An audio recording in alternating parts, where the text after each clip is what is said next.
I've heard people say you can feel when something's wrong, like your gut somehow registers what your brain refuses to acknowledge. And maybe that's true. But for me, the unraveling didn't start with a hunch. It started with something so small, so precise, it was impossible to ignore.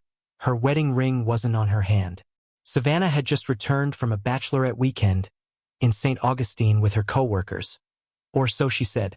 She walked through the door late Sunday afternoon, dragging a rolling suitcase behind her and wearing an oversized hoodie and leggings like she'd just rolled out of a hangover. Her hair was in a loose ponytail, skin slightly tanned, eyes a little red. She looked tired, but in that content way you do after a long weekend with friends, except something about her felt off. I couldn't put my finger on it right away. Just this heaviness hanging in the room that hadn't been there before. I greeted her at the door, reached for her bag instinctively, but she held on to it a beat too long before letting go. We kissed. A quick peck, nothing unusual, but I noticed it then. Her left hand brushed against my chest. No ring. At first, I thought maybe she took it off for the trip, beach days, poolside drinks, whatever, but Savannah never removed that ring. Not in the 6 years we'd been married. Not to shower, not to cook, not even during workouts. She was almost superstitious about it, used to say it felt like her anchor. "Where's your ring?" I asked casually, as she plopped down onto the couch and stretched like a cat. She froze for a split second, just long enough for me to catch it, then gave a breezy little laugh. "Oh, I must have left it in the hotel bathroom or something. I took it off before going to the pool, didn't want to risk losing it in the water." "Did you call the hotel?" "I will. I just got home, babe." She shrugged. "It's not a big deal. Not a big deal." Something in her tone made my stomach twist. That ring had once meant everything to her. She cried the day I gave it to her. Told me it was perfect. Now it was not a big deal. She walked upstairs to shower while I sat in the living room, staring at the muted television, my brain kicking into overdrive. I tried to tell myself I was being dramatic. People lose rings. It happens. Could be sitting right there in her suitcase or tangled up in some toiletries pouch. But the longer I sat there, the less I believed my own reasoning. When she came back down in fresh clothes, wet hair, smelling like lavender conditioner, I asked again, more directly this time, "Did you lose it or leave it?" She looked at me like I was being ridiculous. I said, "I left it in the bathroom, Mark. I'll call and check later. Can we not make a big thing out of this?" I let it go, or pretended to, but my mind didn't. That night, after she went to bed early, claiming she was wiped out from the drive, I couldn't sleep. I paced the hall, scrolled through social media. I clicked on her Instagram but noticed she hadn't posted a single photo from the trip. Not even a group pic. That wasn't like her. Savannah posted everything. A brunch plate, a new shade of lipstick, a funny dog on the sidewalk. She documented it all. But this trip? Nothing. I walked into our bedroom around midnight. She was fast asleep, one arm thrown over her eyes, the blankets pulled halfway down her body. I sat on the edge of the bed and something instantly caught my nose. A scent. Cologne, sharp, peppery, definitely not mine. My soap was clean and citrusy. This was heavier, almost smoky. It clung to the sheets. It clung to her pillow. I leaned down slowly, trying to isolate it. There was no mistaking it. It didn't belong to me, and it wasn't something Savannah would wear either. I reached over and grabbed her travel bag, unzipped the main compartment, and gave it a quick glance.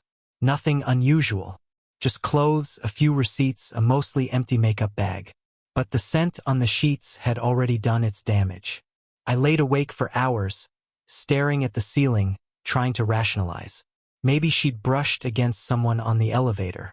Maybe the hotel had cologne lingering from a previous guest. Maybe. But the truth was already sinking in. And then I remembered something even more bizarre. Friday night, when she had supposedly arrived in St. Augustine, I texted her just to say, "Miss you already." It never delivered. Same with the next text. I tried calling. Straight to voicemail. Tried again. Nothing. Her Instagram DMs? Blocked. Facebook Messenger? Also blocked. At first I thought her phone had crashed. But even if that were true, I should have at least been able to see her on Find My. Instead, she disappeared. For 2 full days. By Sunday morning, everything was restored. I was magically unblocked. All my messages went through again with no explanation. And she acted like nothing had happened. That's not a glitch. That's not accidental. That's someone creating space, clean, deliberate space, to do something they don't want you to see. Something had shifted between us over the past few months, but I hadn't wanted to admit it. I chalked it up to stress. Her job had gotten demanding. Late meetings, travel for trainings, more weekends tied up in networking events. We weren't talking the way we used to. She wasn't laughing at my dumb jokes anymore. She started leaving rooms to take calls. Changed her phone's lock screen. New passwords. New makeup. A new scent. She'd blamed it on growing up and investing in herself. I believed her because I wanted to, because the alternative, the one that smelled like someone else and came wrapped in a missing wedding ring, was too hard to stomach. I went downstairs, poured myself a whiskey I didn't want, and stared at the wall. The house felt different, like it had already started letting go of us. I thought about the early days, when Savannah used to text me the second her plane landed, or send blurry selfies from the airport with captions like, "Miss your face." Now she disappeared off the grid with no warning and came back smelling like someone else. I stood there in the kitchen for a long time, just holding the glass in my hand, not drinking, not moving. My thoughts felt jagged, chaotic, but underneath the noise, something quiet and cold had begged *N to settle in. A certainty. She wasn't just slipping away. She had already left. Once suspicion takes root, it grows fast. You start looking back on things. Moments you brushed off, explanations you accepted, changes you chalked up to nothing. But when you connect the dots with fresh eyes, the picture they form looks a whole lot like betrayal. That night after she came home, I barely slept. I just kept replaying everything in my head, over and over, looking for the beginning. When did it start? What did I miss? I thought about the missing ring, the blocked messages, the cologne on our sheets. But even more disturbing than those things was how easy it had been for her to lie to me. How casual she was about it. Like she'd rehearsed. In the morning, Savannah was back to normal, or at least her version of it. She stood in front of the mirror, brushing her hair, sipping coffee, scrolling through her phone. She wore a silk robe I'd given her for our anniversary, but she didn't even glance in my direction. I watched her from the kitchen and realized something. I didn't know this version of her. Not really. And then, like floodgates opening, the memories poured in. All the things I hadn't paid attention to suddenly took on new meaning. Started a few months back. She began taking her phone into the bathroom. At first, I didn't think much of it. Everyone does that, right? But she stopped, leaving it face up on the counter. She turned off lock screen notifications. Changed her password one day without a word. When I jokingly asked if she was hiding state secrets, she laughed and said, "I just got paranoid about data breaches." Sure. Then there were the late work nights, so many of them. She'd come home after 10, sometimes after midnight, claiming she had to stay for project deadlines or last-minute meetings. Once or twice, she came home smelling faintly like wine. I figured her team went out for drinks. But one night, I asked her if I could swing by the office with her favorite takeout, just to surprise her. She panicked. Literally told me not to come because the building was under renovation. Something about the elevators not working. I let it go. Now I realize she was never there to begin with. Her wardrobe changed, too. New clothes, new lingerie, tags still attached. She started buying this expensive skincare stuff I'd never even heard of. Told me she was investing in herself. And I believed her. I was proud of her, even. But now it just feels like she was getting ready for someone else's eyes. Not mine. There were weekend retreats with her team. She'd tell me they were off-grid, that reception was bad. No pictures. No posts. No phone calls. Nothing but silence. She always came back relaxed, rejuvenated. Once, I saw her packing a small gift box into her carry-on. I asked her what it was. She said it was for a coworker's birthday. I didn't think twice. But weeks later, while cleaning the bathroom drawer, I found the same box. Empty now. It was from a designer cologne brand. A men's line, one I'd never worn, that hit me harder than I care to admit. Looking back, there were so many signs. I just didn't want to see them. Or maybe I did, but I didn't want them to mean what they clearly meant now. There was one night in particular I can't stop replaying. We were in bed, both on our phones. She was laughing quietly at something, fingers flying across her screen. I asked who she was texting. She said, "Just Lisa from work." She sent me a meme. But the way she tilted her screen away from me, the way her thumbs hesitated, the way she tucked the phone under her pillow when she turned out the light, all of it made my chest tighten. I'd started to feel like a guest in my own marriage. Placeholder. She stopped asking about my day. Our dinners together felt scripted, like scenes from a show she was trying to end gracefully. When I'd try to hold her hand, she'd pull away gently, like I was something she was slowly detaching from. I thought maybe she was going through something. Stress, anxiety. Maybe I wasn't doing enough. So I tried harder. Cooked more, planned date nights, left notes in her lunch like we used to do when we were broke and in love. But she didn't respond. Not really. She just nodded, smiled politely, said, "Thank you," like a stranger. That was the worst part, how polite she became. When someone stops fighting, stops asking, stops showing emotion, that's when you know something's died. One evening, I noticed she had a second phone charger in her bag. I asked about it and she brushed it off. "It's for work," she said. "I keep forgetting mine." But it sat there, coiled neatly in the side pocket of her purse. Even on weekends. It didn't add up. None of it did. And still, I told myself I was imagining things, that I was being insecure. Because if I admitted the truth, that would mean everything we'd built was falling apart. And I wasn't ready to face that yet. Then came the night I truly couldn't ignore it anymore. She was on the balcony, talking softly on her phone. I didn't mean to eavesdrop, but the sliding glass door was open just enough to let in her voice. She wasn't whispering, but she wasn't speaking like someone on a normal call either. Her tone was soft, int asterisk mate. Not flirty exactly, but familiar, personal. I caught phrases like, "I just needed a break," and "This weekend was everything." My stomach flipped. When she came back inside, she acted like nothing had happened. Sat beside me and picked up the remote like we were still us. But we weren't. I think the moment you start editing yourself around someone, the relationship's already halfway gone. That's what I realized that night. She wasn't confiding in me anymore. She had rerouted her vulnerability elsewhere. Someone else was getting the version of her I used to have, before the silence, before the distance, before the ring disappeared from her finger. I started paying attention to her calendar. I noticed patterns: when she was most affectionate, when she'd retreat, when she'd be glued to her phone for hours and then suddenly affectionate again. It followed a rhythm, a cycle, like clockwork. I didn't know what it meant at first, but it felt rehearsed. She once told me she was staying late for a client dinner. I checked her car's GPS the next day, something I'd never done before, and found it parked for 3 hours outside a cabin-style Airbnb 30 miles north. The reservation history was wiped. I knew because I checked. That night, when I asked how dinner went, she smiled and said, "Great, really productive." Then she kissed me on the cheek and walked away.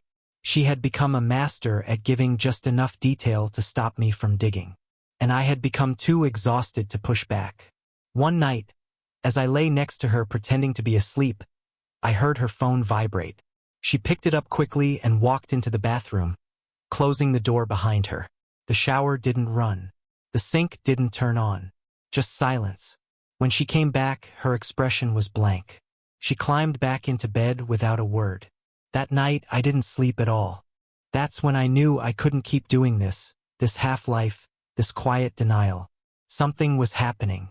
Something real. Something she didn't want me to know. And I had to find out what. When she said she was leaving again, this time for a leadership seminar in Asheville, I didn't ask questions. I nodded, kissed her on the forehead, and helped her zip up her suitcase like any supportive husband would. And yet, everything in me knew this wasn't business. It was something else. A repeat. Another carefully wrapped lie. The silence between us had stopped being awkward and started feeling strategic. She was always calm now, always careful with her tone. She didn't pick fights. She didn't ask how my day was. She barely acknowledged me unless I initiated. And that was the most telling thing of all. People only keep the peace when they're trying to avoid exposure. So when she left, I didn't go to work. I waited until her Uber turned the corner, then went upstairs and pulled out the old MacBook Pro from the hall closet. The one she used to use before she got her company-issued laptop. I had a hunch it might still be connected to her iCloud. And when it booted up, I was right. The Photos app opened automatically. It started innocently enough, *TS of memes, pictures of coworkers at what looked like real events, selfies in the mirror with that same neutral expression she gave me at home. But as I scrolled, the scenery changed. The people changed. And then there he was. A man I didn't recognize, tall, well-built, dark hair, sharp jawline. He wasn't one of her coworkers. He wasn't someone I'd seen at any company mixer or party. He wasn't anyone I knew at all. But Savannah knew him well, if the way she looked at him in those photos meant anything. They were sitting on a patio, drinks in hand, sunlight behind them. Her smile was effortless, genuine. The kind of smile I hadn't seen directed at me in months. She wore a sundress I didn't recognize and no wedding ring. His hand rested casually on her leg, like it belonged there. I clicked through more photos. A cabin in the woods. Her in front of a fireplace, wine glass in hand, wearing the hoodie I thought she'd lost last fall. Him, shirtless, lying on a couch, grinning at her behind the camera. In one picture, her face was pressed to his neck, eyes closed, the way she used to press into me when we slow danced in our kitchen. It wasn't just the *Macy. It was the comfort, the ease. This wasn't a fling. This was a routine. I kept scrolling, trying to make myself stop but unable to look away. My chest tightened. I didn't cry. I didn't scream. It was worse than that, I just felt numb. Like something fundamental had short-circuited in me. I was staring at a version of her that didn't belong to me anymore. Then I found the messages. A message was still linked to the laptop. The conversation was under a simple contact name, T. The first message I read was from just days before. I can't wait for the cabin. I booked the same one. You said you loved the view, right? He responded, yeah, but the real view is you. God, I miss you. 3 more sleeps.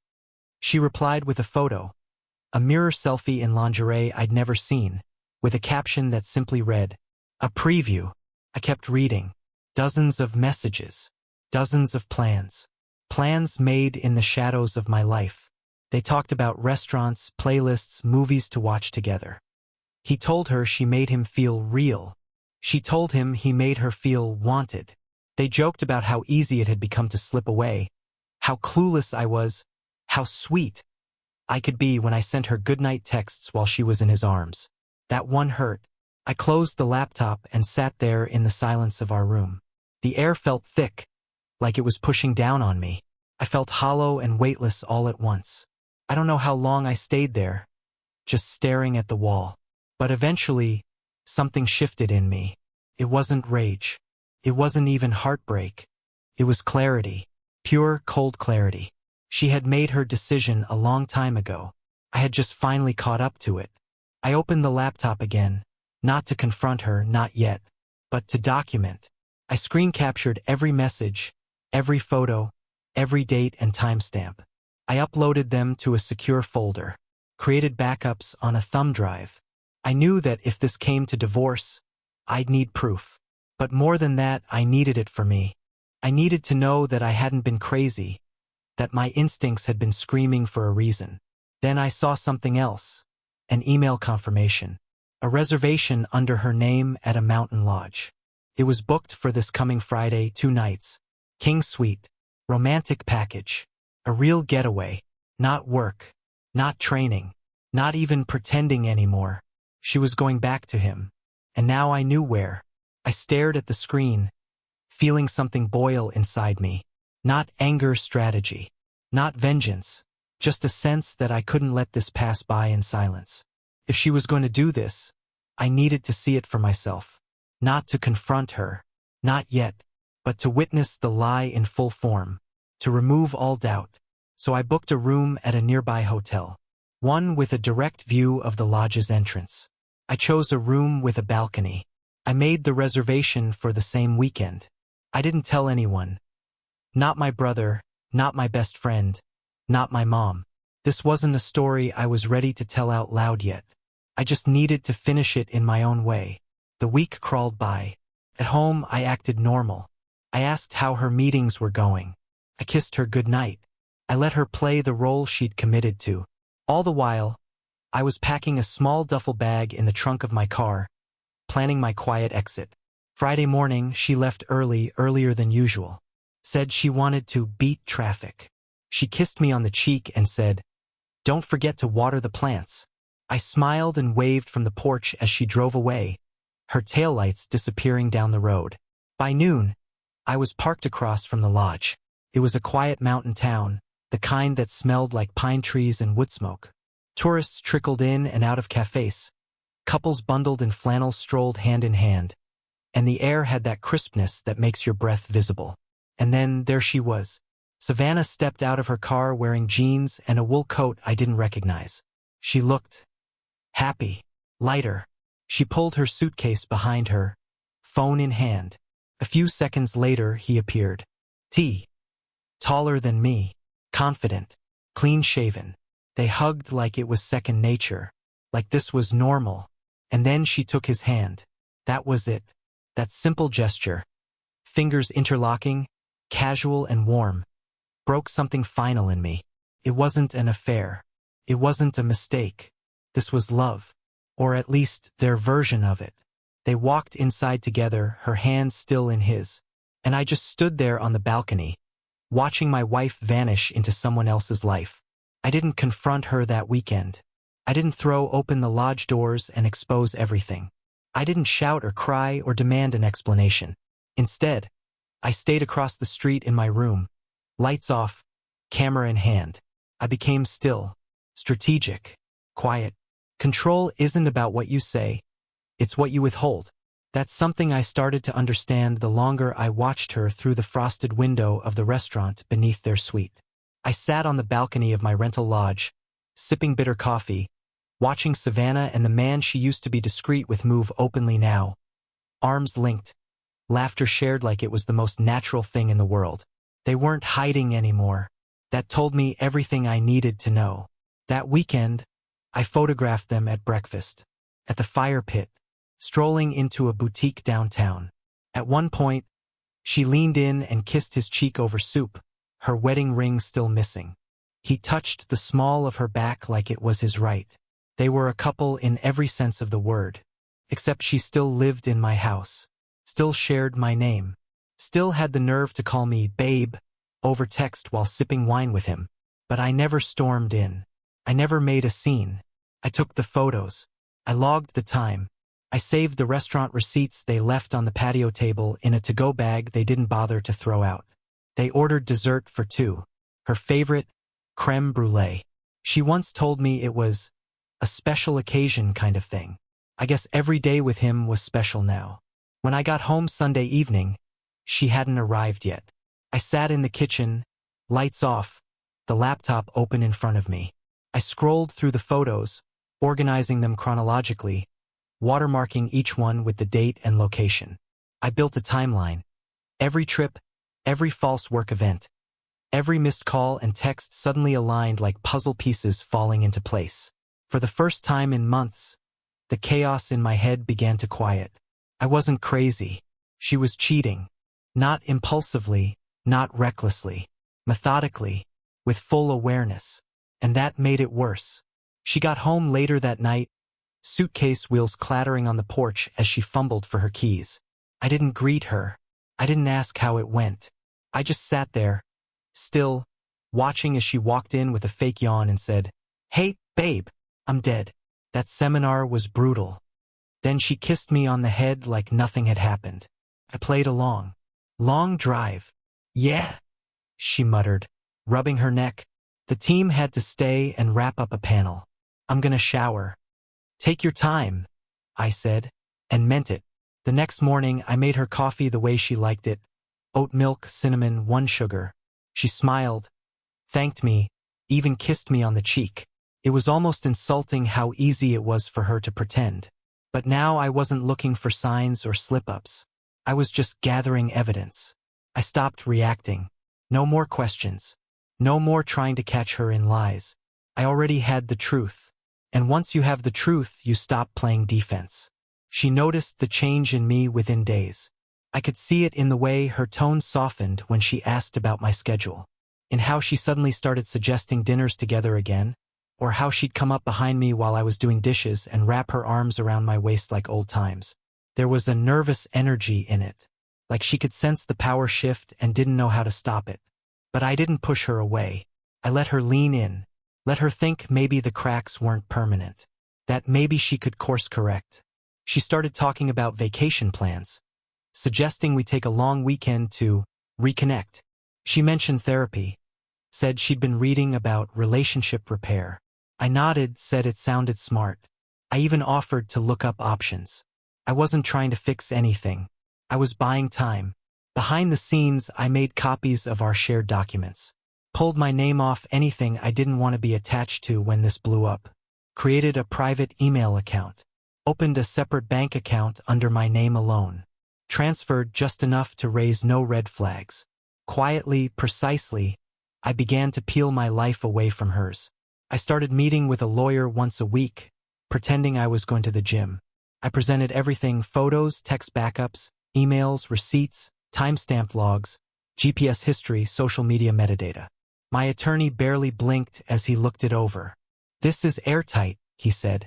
"No court would question it. Are you sure you don't want to confront her first?" I shook my head. I don't need her to confess.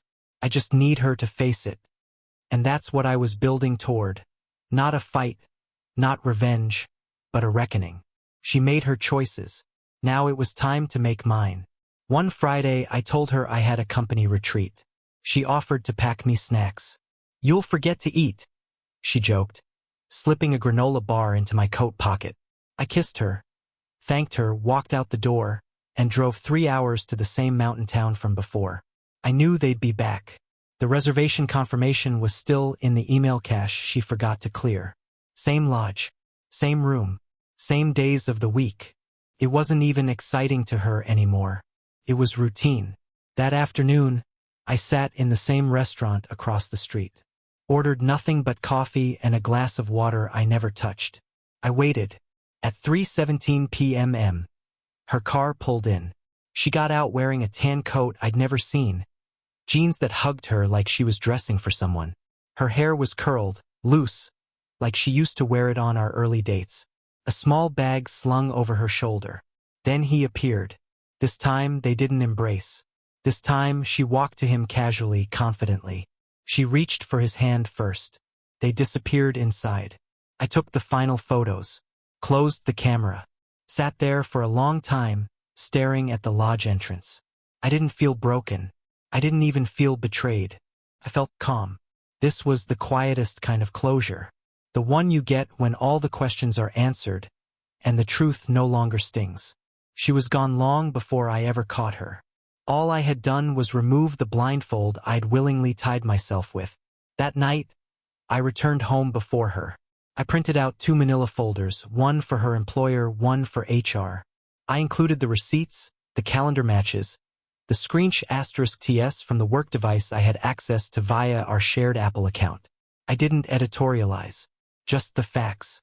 I included no message, no accusations, just her story laid bare. I sent the folders via priority mail. No return address. Then I poured myself a drink, sat on the back porch, and waited for the fallout to begin. She was still with him when everything landed. The emails, the printouts, the package I mailed to her employer, addressed directly to the head of HR and the regional director. No cover letter, no warning, just carefully arranged digital proof, printed in full color. Each file numbered, each timestamp aligned. I'd even included copies of their messages, the tea contact, the romantic plans, the selfies, a few hotel receipts, **TS of their calendar overlaps. It wasn't just scandal. It was deliberate dishonesty and misuse of company time. By Sunday night, while they were still sipping wine in the mountains, I knew the hammer had dropped. Her phone lit up like a warning flare. Call after call. Emails from addresses I recognized, her boss, her department head, someone from legal. I imagined her staring at the screen in that cozy little cabin, the way I had once stared at her messages and wondered what they meant. Except now, she knew exactly what they meant. There was no ambiguity, no way to twist it. This wasn't a private secret anymore. She had been found out. When she returned home, it was just after 10 on a Sunday night. She came in quieter than usual. Her usual cheerful, "Hey, babe," didn't echo from the entryway. No suitcase drag. Just silence and soft footsteps. I didn't go downstairs. I was already moved out. She walked into an empty bedroom. Drawers half full. My framed family photos gone. The closet door open to an obvious absence. I left her everything else, the bed, the furniture, the shared decor. I didn't want a single thing touched by her lies. Not even out of spite. Just cleansing. My brother's place wasn't far, 20 minutes across town. I quietly moved in 2 days earlier. He offered. No judgment, no questions. Just gave me a key and said, "Take as long as you need." That Saturday morning, while she was waking up in another man's arms, I had packed the last of my things into 2 duffel bags, left my wedding band on the windowsill above the sink, and walked out the door. I didn't leave a note. I didn't send a text. Just absence. It was the loudest thing I'd ever said to her. On Monday, she called. Twice. No voicemail. I ignored them both. Then came the texts, short at first, almost clinical. "Hey, we need to talk. Can you please let me know where you are?" Then the messages got longer. More frantic. I didn't reply. "I don't know what you've done, but people at work are asking questions. I'm getting emails from HR and my boss isn't returning my calls." Still, I said nothing. "Mark, please. I'm serious. Whatever this is, it's affecting my job." I muted her number. Later that day, I got a call from a blocked number. I didn't answer. The voicemail that followed was her voice. Shaky, but not crying. "I don't know if this was you. I think it was. But I need to know what happens now. I don't even know where to start." That was the thing about Savannah. Even in crisis, her first instinct wasn't to apologize. It was to manage the situation. But this time, there was no fixing it. No lie smooth enough. No version of the truth that made it go away. I found out through a mutual friend that she had been suspended from work, pending review, whatever that meant. The company had policies about personal conduct during work-sponsored trips, and apparently, she'd already been warned once before about boundaries with coworkers. The photos I provided made things impossible to ignore. But that wasn't the worst of it. The man she'd been seeing, T, turned out to be married. And his wife apparently wasn't the quiet type. The fallout wasn't subtle. Within days, she went public. Not just a quiet divorce or a confrontation behind closed doors. No, she posted the **TS, tagged Savannah, tagged the company, wrote a long caption that started with, "This is what betrayal looks like. My husband, her husband, they thought they were careful. They weren't." I didn't comment. I didn't like it. I didn't hair. But I read every word. And the internet did the rest. The story spread. Not viral in the way celebrities trend, but enough. Enough for her coworkers to whisper. Enough for LinkedIn connections to quietly unconnect. Enough for her mentor to delete her from group chats. Enough for me to feel a grim kind of closure. Not vengeance, just gravity finally catching up to her. She lost access to her company email a day later. Her work bio disappeared from the website. By Friday, her name was scrubbed from the leadership roster. Still, she didn't contact me again. Not directly. I think by then, she knew there was no version of this where I let her explain it away. I had already contacted my lawyer.